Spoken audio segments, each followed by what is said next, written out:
Items का treatment. ठीक है भाई, आइटम्स का ट्रीटमेंट का मतलब क्या है कि जो भी हमारे एनपीओ के अंदर डिफरेंट टाइप के आइटम्स होते हैं, लाइक इनकम्स है, कुछ एक्सपेंसेस हैं, जिनके बारे में जर्नली प्रॉब्लम होती है।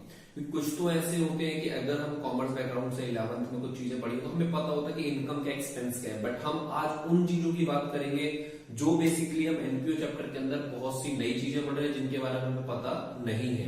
ज्यादातर बच्चों को इन्हीं चीजों में डाउट होता है, वो एनपीओ को अटेम्प्ट नहीं कर पाते, बट तुम्हें इन सब चीजों की क्लियरिटी होना बहुत जरूरी है। जब तुम्हें इन सब चीजों की क्लियरिटी हो जाएगी तो तुम्हें पता चलेगी तुम्हें क्या क्या चीजें करनी है। ठीक है भाई, स्टार्ट करते हैं हम लोग। सबसे पहले इसके ऊपर एक चीज लिखी है मैंने, रिसिप्ट। मैं रिसिप्ट एंड पेमेंट अकाउंट से पहले रिसिप्ट के बारे में आपको बताना चाहता हूँ। रिसिप्ट साइड जो भी चीज दी होगी वो इनकम एक्सपेंडिचर में क्रेडिट साइड आएगी। फर्स्ट, अगर रिसिप्ट एंड पेमेंट के अंदर कोई भी चीज रिसिप्ट साइड दी होगी तो वो इनकम एक्सपेंडिचर में क्रेडिट साइड आएगी, क्योंकि इनकम होती है रिसिप्ट साइड, मतलब वो पैसा दिया है जो एनपीओ को रिसीव हुआ है। रिसीव हुआ है तो इनकम एक्सपेंडिचर में कहां आएगा, क्रेडिट साइड आएगा। दूसरा ऑप्शन, या तो वो कहां जाएगा, बैलेंस शीट में जाएगा, लायबिलिटी साइड जाएगा। बैलेंस शीट में लायबिलिटी साइड वो इनकम जाती है जिसके लिए मैंने चार चीजें लिखी, या तो वो फंड हो, स्पेसिफिक कंटेंट उसके साथ जुड़ा हो, स्पेशल चीज हो, या वो कैपिटलाइज की गई हो। ध्यान रखना, ये चार वर्ड याद रखना, एनपीओ का कम से कम 70 to 80% चीजें सॉल्व हो जाएंगी आपसे।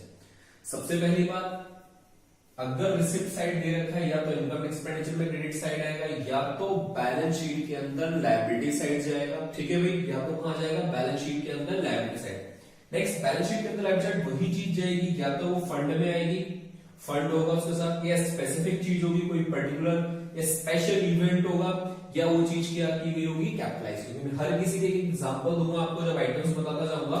ठीक है, फंड के लिए जैसे स्पोर्ट्स फंड, स्पेसिफिक का डोनेशन क्या होता है, डोनेशन फॉर बिल्डिंग। स्पेशल का मतलब क्या होता है, सब्सक्रिप्शन फॉर गवर्नर पार्टी।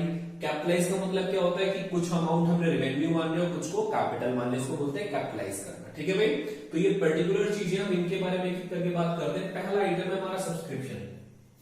देखो भाई, सब्सक्रिप्शन जनरली एनपीओ की इनकम होती है। क्या होती है, सब्सक्रिप्शन एक एनपीओ की इनकम होती है। ठीक है भाई, अगर सब्सक्रिप्शन हमारे लिए इनकम है एक एनपीओ के लिए, तो सब्सक्रिप्शन कोई भी चीज है वो इनकम एंड एक्सपेंडिचर में आएगी। ठीक है भाई, तो आएगी इनकम एंड एक्सपेंडिचर में क्रेडिट साइड आएगी।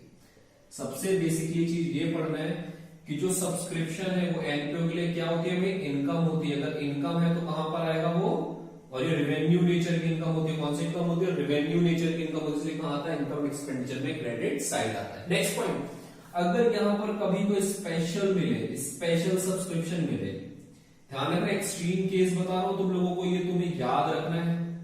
अगर कभी स्पेशल सब्सक्रिप्शन मिलेगा, जिन जिन के पास बुक है, अगर वो TS Grewal, DK Goyal follow करते हैं तो उनको ये चीज मिलेगी। अगर कभी special subscription means subscription for governor party या कोई भी ऐसी चीज सब्सक्रिप्शन के साथ कोई स्पेशल वर्ड जोड़ देगा, तो फिर वो चीज हमारी बैलेंस शीट में जाती है। बैलेंस शीट में कौन साइड जाएगी, फिर वो लायबिलिटी साइड जाएगी। ये बात बिल्कुल याद रखने वाली है कि सब्सक्रिप्शन नॉर्मल इनकम है, इसको इनकम एंड एक्सपेंडिचर में क्रेडिट साइड लिखना है, कोई और टेंशन है ही नहीं। लेकिन अगर सब्सक्रिप्शन के साथ कोई स्पेशल वर्ड लग गया, स्पेशल मतलब subscription for government party like that, ऐसे कुछ वर्ड लग गए तो वो बैलेंस शीट में लायबिलिटी साइड जाएगा। ठीक है भाई, स्पेशल सब्सक्रिप्शन कहां जाता है, बैलेंस शीट में लायबिलिटी साइड। ये बात याद रखना, पहला। नेक्स्ट, सेकंड है हमारा एंट्रेंस फी। सेकंड नंबर पर क्या है हमारा, एंट्रेंस फी।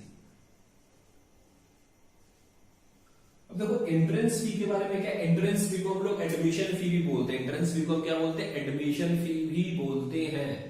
एंट्रेंस फी को क्या बोलते हैं, एडमिशन फी। तो entrance fee, admission fee generally क्या होता है, एकदम नॉर्मल है।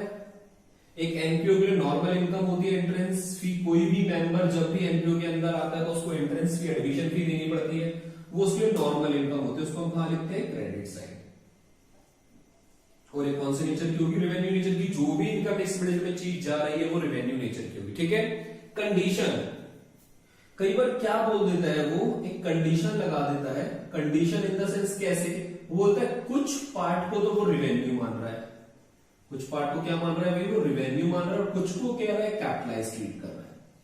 क्या ट्रीट कर रहा है भाई, कैपिटलाइज ट्रीट कर रहा है। तो देखो इनके मतलब क्या है, मैं एग्जांपल एक समझाना चाहता हूं। जैसे हमने बोला कि हमारा एंट्रेंस फी यहां पर 1 लाख रुपए है, इसने बोला कि 30% हम कैपिटलाइज कर रहे हैं, 30% कैपिटलाइज कर रहे हैं, बाकी को हम क्या मान रहे हैं, रेवेन्यू मान रहे हैं। अगर 30% हमारा कैपिटलाइज हो रहा है तो 70% क्या हो गया, रेवेन्यू हो गया। 30% का मतलब बैलेंस शीट के अंदर कितना जाएगा हमारा, 30,000 रुपए बैलेंस शीट में जाएगा, और जो 70% है वो कहां जाएगा, रेवेन्यू मतलब इनकम एंड एक्सपेंडिचर में जाएगा।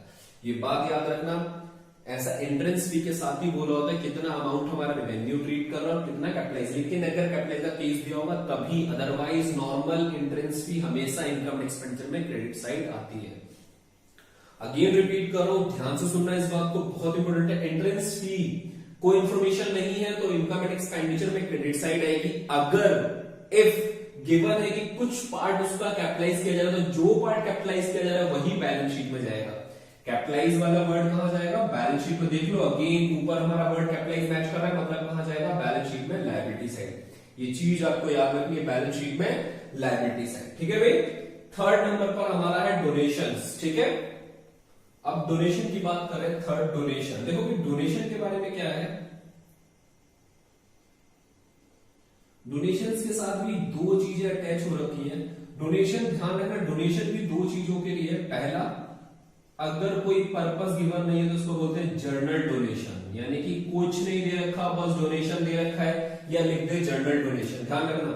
दूसरा, या तो बोल दे कि भाई स्पेसिफिक डोनेशन है, किसी चीज के साथ जुड़ा हुआ है, specific donation. Specific donation, specific का मतलब क्या है यहाँ पर, जैसे उसने बोल दिया कि डोनेशन फॉर स्पोर्ट्स हो सकता है, मैच हो सकता है, किसी भी चीज के लिए वर्ड पर्टिकुलर जोड़ दे कि डोनेशन किसके लिए। ठीक है भाई। डोनेशन फॉर बिल्डिंग, अगर ये ना लिखो तो डोनेशन फॉर बिल्डिंग बहुत ज्यादा सूट करेगा, याद भी रहेगा आपको। डोनेशन फॉर बिल्डिंग, कि बिल्डिंग के साथ डोनेशन जुड़ गया है। ठीक है भाई, अगर बिल्डिंग के साथ डोनेशन जुड़ गया, नाम जुड़ गया, तो ये क्या हो गया हमारा, स्पेसिफिक हो गया। जो जर्नल डोनेशन है, अगेन जर्नल मतलब नॉर्मल रेवेन्यू, तो जर्नल मतलब नॉर्मल रेवेन्यू है तो कहां आएगा, इनकम एंड एक्सपेंडिचर में क्रेडिट साइड जाएगा भाई।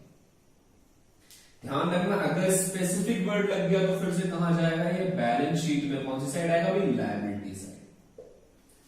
याद रखना, डोनेशन मतलब नॉर्मल इनकम, जो एनपीओ किसी ने एज ए चंदा बोलते हैं एग्जैक्टली हिंदी में। Donation means some amount which donated by any person. ठीक है, जरूरी नहीं हो मेंबर हो, कोई भी पर्सन जो एनपीओ को देता है, एनपीओ को अगर उसने पर्पस मेंशन नहीं किया तो जर्नल है इनकम एक्सपेंडिचर में आ जाएगा। अगर उस बंदे ने पर्पस मेंशन कर दिया कि मेरा ये पैसा है इस काम के लिए यूज करना है, तो वो बैलेंस शीट में लायबिलिटी साइड जाएगा। ये बहुत इंपॉर्टेंट पार्ट है डोनेशन के लिए, याद रखना। ठीक है भाई। डोनेशन के बाद अगला हमारा जो है वो फोर्थ नंबर पर हमारा life membership fee. Life membership fee. ठीक है भाई। अब जो चीज इसके लिए बता रहा हूं वो भी याद रखना। लाइफ मेंबरशिप फी का क्या है, अगर लाइफ मेंबरशिप फी की बात करें, लाइफ मेंबरशिप का मतलब है कि पूरे टाइम की फीस मेंबर ने वन टाइम पेमेंट कर दी। कोई भी जो इकट्ठा अमाउंट होगा, तुम्हें पता है कि हाँ भाई इकट्ठा अमाउंट मतलब पैसा ज्यादा पे कर दिया उसने एक बार में, जब भी वो एक बार में पे करेगा तो ये हमेशा बैलेंस शीट में लायबिलिटी साइड आता है। बैलेंस शीट में कहां आता है, लायबिलिटी साइड। ये बात याद रखना आप लोग। जो लाइफ मेंबरशिप फी है वो हमेशा बैलेंस शीट में कहां आती है, लायबिलिटी साइड आती है। तो इसके रिगार्डिंग कोई भी माइंड के अंदर डाउट नहीं होना चाहिए कि जब भी लाइफ मेंबरशिप फी दिखे आपको क्वेश्चन के अंदर, ठीक है, उसको कहां शिफ्ट कर देंगे, बैलेंस शीट में, liability side. Okay, next point. इसके बाद है लीगेसीज। देखो भाई ये हमारा थर्ड पॉइंट था, ये फोर्थ। अब फिफ्थ में हम बात करें लीगेसीज की।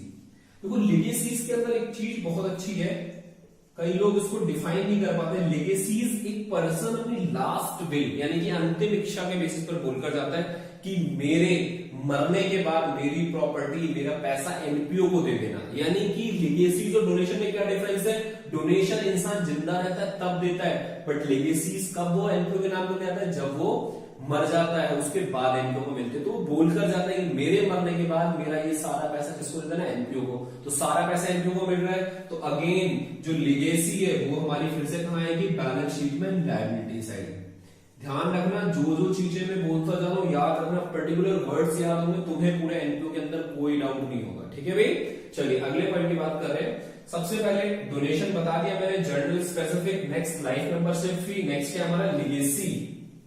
चलिए अब हम बात करते हैं इसकी sale of old used material. तो देखो भाई सबसे पहले sale of old used material.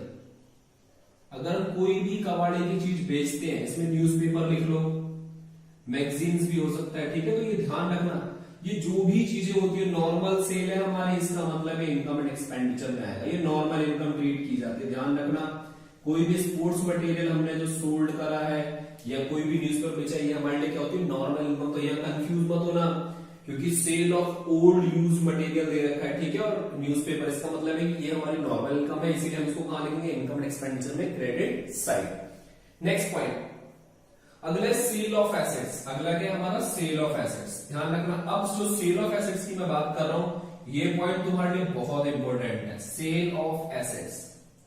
देखो, जब भी हम एसेट्स को बेचते हैं, हमें दो ही पोर्शन में, या तो प्रॉफिट होगा या तो लॉस होगा। ध्यान रखना, जब सेल ऑफ एसेट्स को बेचेंगे, प्रॉफिट और लॉस, अगर प्रॉफिट हुआ है तो इनकम हुई है, इसीलिए इनकम एंड एक्सपेंडिचर में क्रेडिट साइड आएगा। ये बात याद रखना, खाली प्रॉफिट वाला पोर्शन आएगा।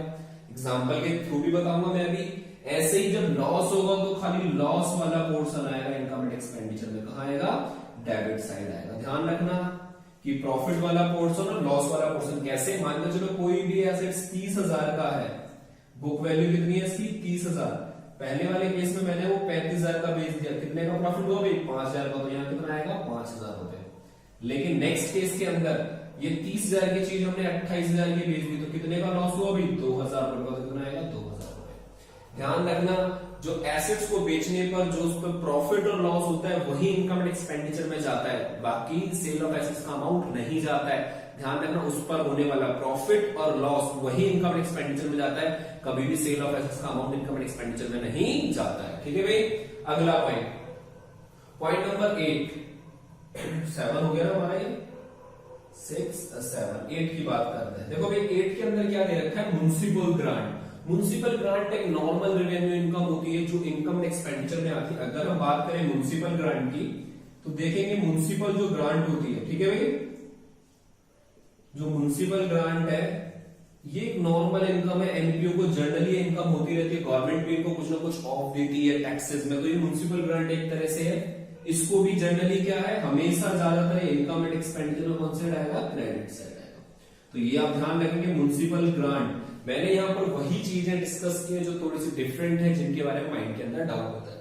लास्ट में एंडोमेंट फंड, फंड लग गया है तो भाई बताओ, अगर फंड कभी भी किसी चीज के साथ लग गया है, एंडोमेंट फंड अगर कभी भी फंड लग गया है किसी चीज के साथ, तो वो हमेशा कहां जाएगा, बताओ, मैं बता चुका हूं।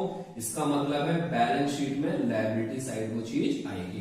तो तुम्हें पर्टिकुलरली चीजें हमने सारी डिस्कस कर ली, वन बाय वन क्या ट्रीटमेंट होता है, कौन सी चीज को कौन से अकाउंट में ट्रांसफर करना है। एट लास्टली मैं एक चीज आपको फिर से बता देना चाहता हूं कि मैंने कोई भी नॉर्मल इनकम डिस्कस नहीं की। जैसे अगर मैं बोलूं कि इंटरेस्ट और इन्वेस्टमेंट, होम बिल लेके normal income, income and expenditure, dividend received, normal income, expenditure, तो तुम लोगों को इन चीजों के बारे में पढ़ने की ज्यादा जरूरत नहीं है, क्योंकि ये सब चीजें तुम्हें आती हैं। ये वो आइटम थे जो तुम्हें पता नहीं थे, तो पर्टिकुलरली तुम्हें इन्हीं चीजों पर फोकस करना है जो तुम्हें पता नहीं है। अगर उसके अलावा भी आपके कोई डाउट रहते तो आप कमेंट सेक्शन में बता सकते हैं। बाकी एफबी पर पेज है, उसको फॉलो कर सकते हैं, वहां पर अपने डाउट पोस्ट कर सकते हैं, ठीक है। कोई भी डाउट है आप मेरे थ्रू, मैं आपको ये डाउट सारे सॉल्व करके बताऊंगा। जो भी आपको इसके अलावा भी और कुछ अगर पूछना है तो ठीक है। Thank you for watching guys, bye bye.